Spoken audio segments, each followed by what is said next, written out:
Lesson 7, our final lesson, and here's where we're going to do some case studies. We're going to take you on site to the 4 different properties, all transactions that I have personally been involved with and done. We're also going to talk about some ongoing commercial real estate options for you. So let's look at where we have been.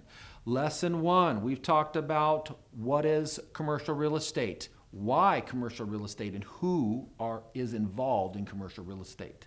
We looked at leasing versus sales and the different opportunities that you have to do leasing as a new business opportunity, and then also commercial sales. We looked at the heart of commercial real estate, which is investment analysis. We looked at what creates value, potential gross income minus vacancy, minus expenses equals the net operating income. And what do you do with that net operating income? You divide that into a cap rate and you get a value. Or we can extrapolate cap rates from other market comparables. So we've looked at the heart of investment analysis. We looked at 10-year cash flow analysis. You've got those tools available for you. So heart of our lesson in commercial real estate in CREE is lesson 3. We looked at market analysis and site selection, very important for new properties that are being built, opportunities for potential tenants looking at space, market analysis, identifying the market, all very crucial. We looked at, in lesson 5, commercial real estate and technology and the different options that are available to you, the MLSs, the national MLSs, the regional MLSs. We looked at tech tools and the First American app, a lot of different opportunities in technology that you can utilize, that you can make money in as a real estate professional. We looked at lesson 6. We talked about marketing for commercial properties, marketing yourself, your brand, the property, and you as a broker. And you've got all my templates and tricks of the trade. And so those are available for you as resources. And we talked about kind of what I do. We looked at the 8-step action plan. And so great stuff. And now we're into the case studies. This is where I think you can really learn from me, is by looking at the deals that I've done. And we've got those 4 case studies for you to look at. And there's one in each asset class, and you remember the asset classes. Multifamily, we've got the Knox Street apartment building. The industrial property was a sale, and that was our Queen Street industrial property. And we're going to go on site and look at that particular property. In retail, we've got the coffee operator in a retail center that I was very involved with, and we're going to go on site and look at that and talk about the deal and the lease structure there. So great stuff. But before we go out on site, I want to talk to you a little bit about why you might want to consider becoming a CCIM. And I'm a CCIM member, and that is a Certified Commercial Investment Member. And this is when you've finished this course and you're looking for the next chapter and you really want to dive deep and get, I would say, a designation that only 0.5% of all real estate agents have. And I'm proud to be a member. I've been a member for over 18 years as a CCIM. And the CCIM network is a phenomenal network. Their education is second to none. And their courses are 1 week long. So every section that we've done and gone through is almost a week's worth. You get to network with other associates, commercial brokers that are in their marketplace. And it is, I would say, the pinnacle for commercial real estate sales. Is something you should look at. So I highly recommend you looking at, taking a course, or possibly pursuing the CCIM designation. On the property management side, and we talked about this briefly, but I do own a property management company, and this is another option for you to look at as you further your commercial real estate career, is could I take on property management? Now talk to your broker. There's insurance requirements, there's licensing requirements, there's different issues that you may or may not be able to provide under the current umbrella that you're working with. But for me, I opened a separate company, and we manage several hundred apartment units, and we also manage about 500,000 square feet of commercial. And it's a great additional resource company for us. I have about 30 employees, depending on the part of the season, that work for that company. And I have become a certified property manager. And this is through the Institute of Real Estate Management, and they are the premier association for property management. And again, it is just an option for you to look at and to consider. And if you're looking to further your education, IREM has a great option for you. Are you a retail broker? Do you really love, passionate about retail? Then become a member of the International Council of Shopping Centers, ICSC. And there is this association's been around globally for many years, and there's over 70,000 different members, and they have a major conference usually the second or third week in May in Las Vegas. And I've attended this conference no less than 15 times. And every tenant that is looking to lease space in the next year, 2, 3 years, every landlord, major landlord, all the Wall Street money, all the big property owners around the world, let alone the nation, come and converge. And the statistics that they tout are somewhere between 60 to 70% of all commercial real estate transactions for retail are done at the ICSC conference in about a 5-day window. And so it's incredible, it's overwhelming, and there's a lot of education that exists. And it's just, it's amazing. I've got a video that I've done that's included in your resources live from the ICSC floor. And so you can click on that and watch it. I've been many times. I'll be there again this year, every year. And it's really a must. They have regional conferences as well. So depending on which side of the country or where you're located, you can go to their website at icsc.org and you can find out the regional conference that is closer to where you live. So again, a great option for you. Office and industrial, there's the SIOR designation and the Society of Industrial Office Realtors. I am not a member of this association, but I have looked into their courses before, and I know people that have been members or are members, and it is definitely the top of their field for industrial and office, and it's something that you could look at to further your education. And that's it. Multifamily, we talked a little bit about IREM. You want to dig more and more into income and expenses in multifamily. Again, property management, Institute of Real Estate Management is something that you'll want to look at. So that's it. And then you can always come back to our MyNOI, our website. We've got a lot of resources there, as I've said before, and we continue to add different resources and tools there. But we want to make sure that you're going further, and you're going to learn in this lesson some of those case studies that I have been discussing, and going to be a great opportunity for you to take your education to the next level. So thank you again. Okay, case study time. We're going to go out on site and we're going to look at case study number 1, which is going to be the Queen Street industrial property. And this is a sale transaction. And so we're going to look at the property. We're going to be on site. We're going to look at the spreadsheets that I created. We're going to look at the 2 tenants that are there, and you'll get the full package deal, if you will, on the Queen Street industrial. So stay tuned. Our next case study is the Queen Street industrial property, and we're on our way there now. And this is a 2,800 square foot space, that building that has 2 tenants in it. The owner bought this building without any of the leases in place, so the income and the analysis that we did was based on once we leased the property up. So great example of a client that we sold the property to, and then we were able to come in and work with that owner to then lease the property as well. So there was commission that we earned based on selling the property for $350,000 and then also leasing up the 2 bays. The owner did have to spend some money to take the building, which is what was 1 large space, and then divide it into 2.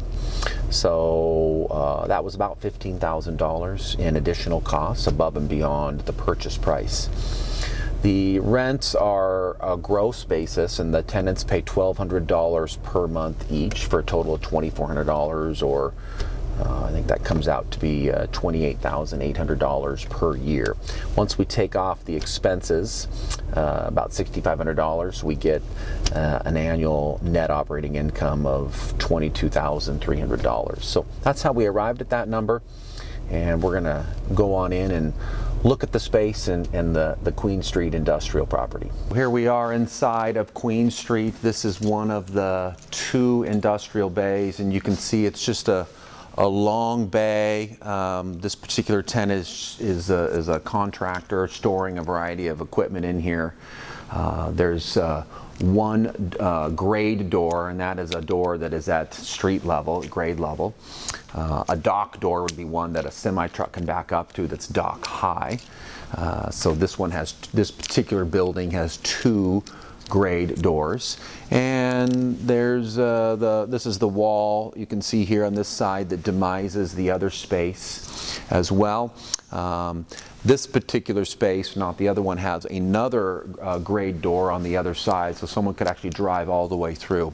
Small building, but very desirable for tenants looking for smaller spaces. So again, this is a 1,400 square foot spot, and very desirable, 85 cents a square foot on a gross basis. We had multiple tenants that were inquiring about these spaces once we brought them on the market. So knowing your market, and when you're selling a building that is vacant or maybe owner occupied, where you have the opportunity to then lease it out, you need to be able to understand where the market is and where the demand is. So doing that rental survey, understanding that there is demand at a certain rent per square foot or a certain rental rate, and maybe even pre-advertising that property for your owner to understand where that demand might be is a good idea as well, if you know the property is going to be coming to market. So again, Queen Street Industrial, as you can see, there's the ceiling height goes to about 22 feet here at the center, and then it comes down to 18 feet at the doors. It's a metal roof, and it's located in an area that's close into the city, but it's an industrial district. So a lot of different industrial users around here, and the owner's really happy, and the tenants are happy as well. This is the two bay doors here. I'm sorry, grade doors that are located right on the street, and there's a man door, we would call this, on one side, and there's another door on the other side for each tenant, and there's a little bit of parking here in the parking lot, and then we are in an industrial district within this particular city. So this is really a high demand area. Small industrial bays and spaces are very desirable in this particular area. So knowing your market is super important. So we're on the alley side of Queen Street Industrial, and Queen Street has some main street frontage and then an alley, which is nice because it allows for these doors on the back side for vehicles to come back out, drive all the way through. And again, we're just here checking out. Some of the tenants have a variety of different things that they're storing out here. There's also extra parking. These doors are smaller. They're only 10 feet in height versus the front doors are 12 and 14 feet in height. So again, Queen Street Industrial. Okay, case study number 2, we're going to go look at the Knox Street apartment building, and this is our multifamily asset class. This is an 18-unit complex that I sold for $4 million. It was not on the market, and I had a buyer looking to buy anything up to $10 million, and we found this property. We isolated that the seller would sell, and we took them an offer, and we were able to put the deal together. But we're going to show you how we did the deal, how we looked at some potential upside on the rents, and the numbers that we analyzed. You have access to all those in your resources, but that is the multifamily sale of Knox Street, and we're going to go there now. Multifamily case study. This is the Knox apartment complex that I sold for $4 million even. And Knox is an 18-unit apartment complex, mainly 2 and 3 bedroom units, so they're larger units. There's one actually that's a 5-bedroom unit in this particular complex. It's located close to the university, and so it's mainly student housing, and so they tend to rent these units out by the bedroom. And it's in I would say, a well-located and within walking distance of the university, and it's a very desirable property. It's a newer property. It's only 3 years old, and the property was not for sale. And so a lot of times I will knock on doors per se and talk to owners that have investment properties and see if they're willing to sell. And so this property wasn't listed. We approached the owner. I had a buyer in tow that was looking to place up to $10 million, and this is one of the properties that I was able to sell them for $4 million. The owner managed these units themselves, and when we did our analysis and feasibility, the property, we noticed that a lot of the rents were substantially below market, and so we were able to increase those rents within about 6 to 12 months of closing on the property. So the cap rate of 5.3% is a little bit low for the market, but that cap rate in the second year of owning the property increased to over a 6 cap. And so that's really what the investor wanted, was a 6+ cap, and was able to get that in the first year. And because the property was newer, they went ahead and purchased it. The NOI was right around $213,000 when the property was purchased, and the internal rate of return that we projected was almost 16%. So we're going to go check out Knox Street. The property is behind us. It's 4 stories in height and 18 total units, and again, larger 2 and 3 bedroom units with one large 5-bedroom unit. There is some structured parking back behind. The zoning in this particular area is 1 unit for every 1,000 square feet of land area. So we're on just over an 18,000 foot site, and the developer of this particular building was able to put 18 units, but maximize that with 2 and 3 bedroom units. So we're very close to the university here, within walking distance, about a half mile away. And again, we sold this property for $4 million, and we're going to go inside and take a look at a couple of units. So we're inside unit 401 at Knox Street. It's a 3-bedroom, 2-bath unit, and the rents in this particular unit when the investor purchased the property were about $1,600 a month. We increased those to $1,850 a month on that first rental cycle. So I think it took about 8 or 9 months before that lease renewed, and then the owner, the management company, was able to increase those rents. So again, this helped increase that capitalization rate from 5.3% on up to well over 6% in the second year. But as you can see, it's very well appointed. There's actually granite countertops in the kitchen in this particular unit. The developer spent definitely, I would say, an above average for all the interiors. A lot of quality went into this particular property, and that was also very appealing for the investor that bought it. So again, we're inside Knox Street. We'll take you around a bit and show you. So again, here's the kitchen. You can see the granite countertops and some of the furniture, fixtures and equipment, the appliances and such. Clearly a lived-in unit, not currently, none of the tenants are currently here. But again, all of the personal property, like the refrigerator, the microwaves, obviously everything comes with it. There's also a laundry room that's currently here on site as well. Nice balcony out here, and then again, we have 1 bedroom on this side, and then there's 2 more bedrooms over here on this side and another bath. The unit is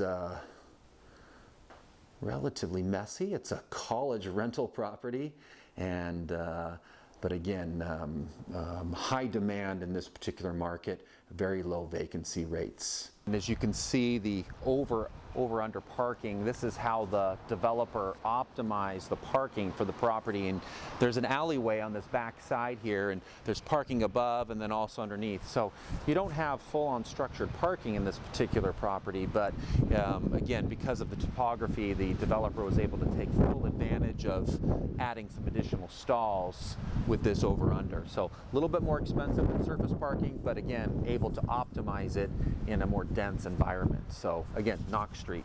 Again, this is an 18-unit property that has 2 and 3 bedroom units with 1 large 5-bedroom unit. They're all occupied right now with students, so we're very close to the university, about a half-mile walking distance from the university. And there's some structured parking down here that the developer has created.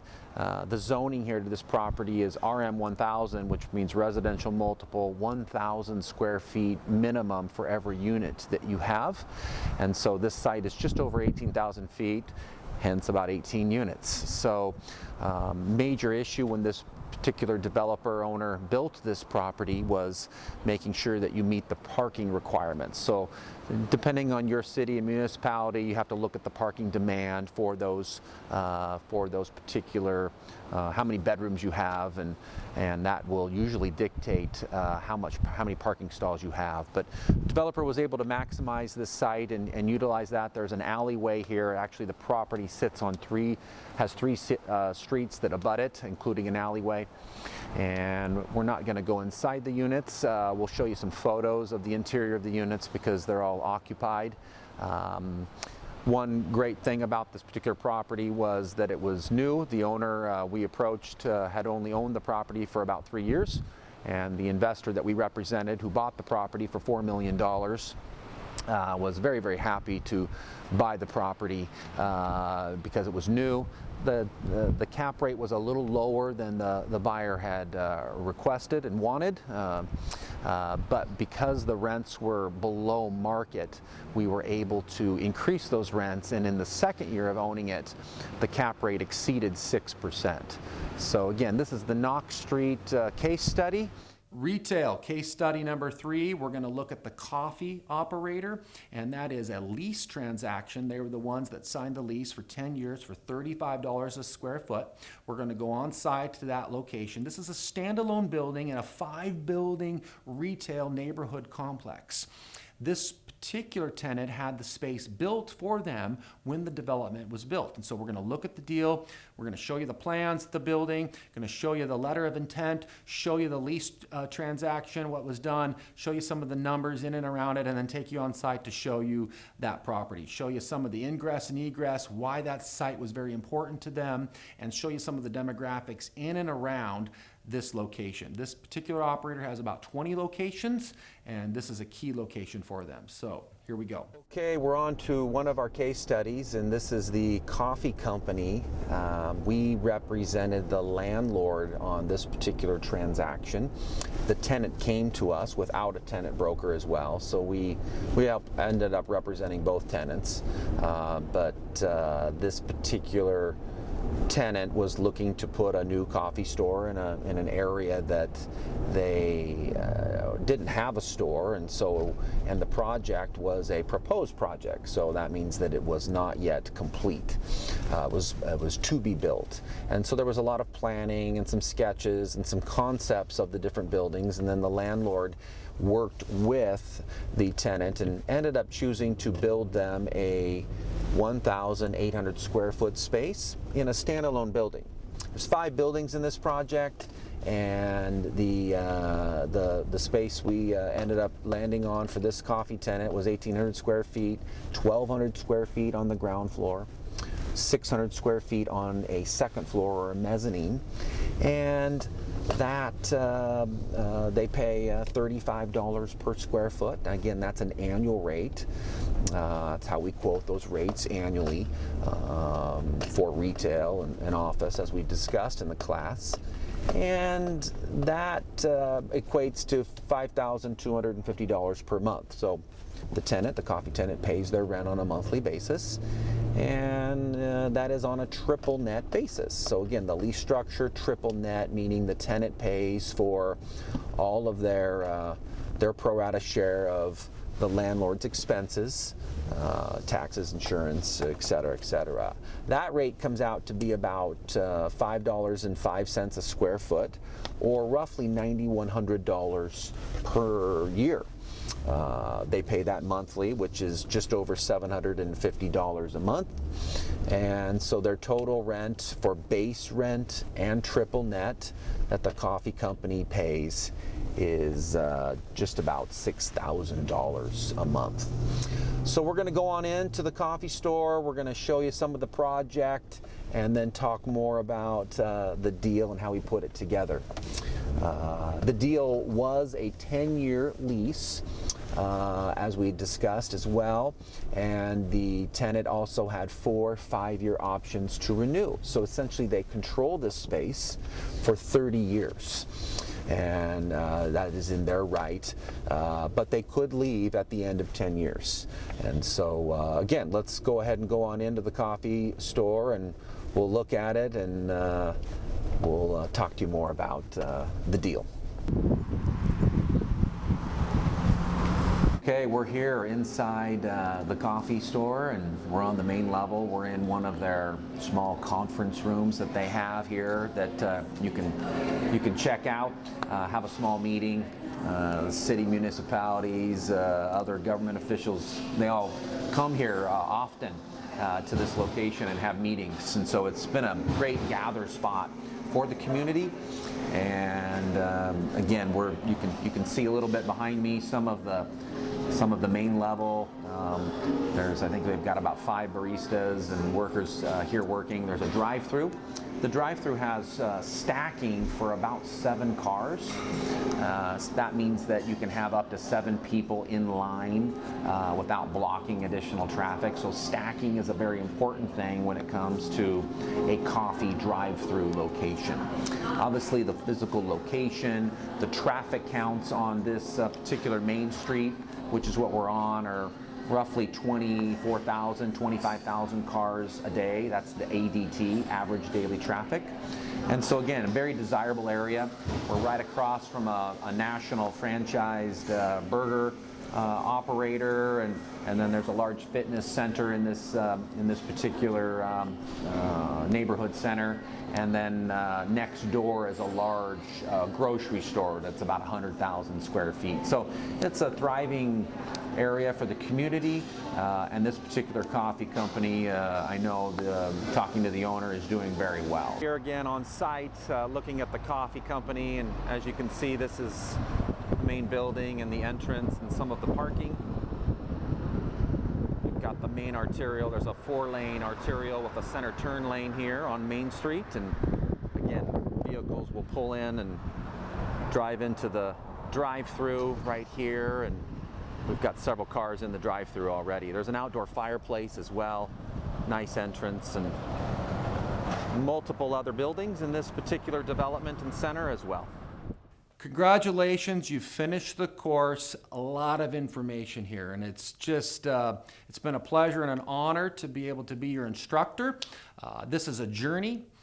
This is not a sprint, but it's a long race. There's a lot of information that's here. You might need to watch this over and over again, multiple times. You've got access to this course for a year, and there's a lot of resources that are there. You need to download, you need to engage with us, you need to go and get those 4 or more different case studies in your own market. Make sure you re-watch the case study videos that the deals that I've done, the 2 sales, the 2 leases, and look at those over and over again. Make sure that they're ingrained in your brain on how commercial real estate works. Practice, practice, practice. Understand the market, gather the data, go out and research those 2 sales, those 2 leases in your local market. If you can research 10 or 20, that even better. The more you do, the more you put into this, the more you're going to learn, and the more opportunities you're going to be able to find to increase your knowledge base, become your local expert, and succeed in commercial real estate. So it's been, again, an honor and a pleasure. Congratulations. This is just step one of many steps on your journey, and I'm excited for you.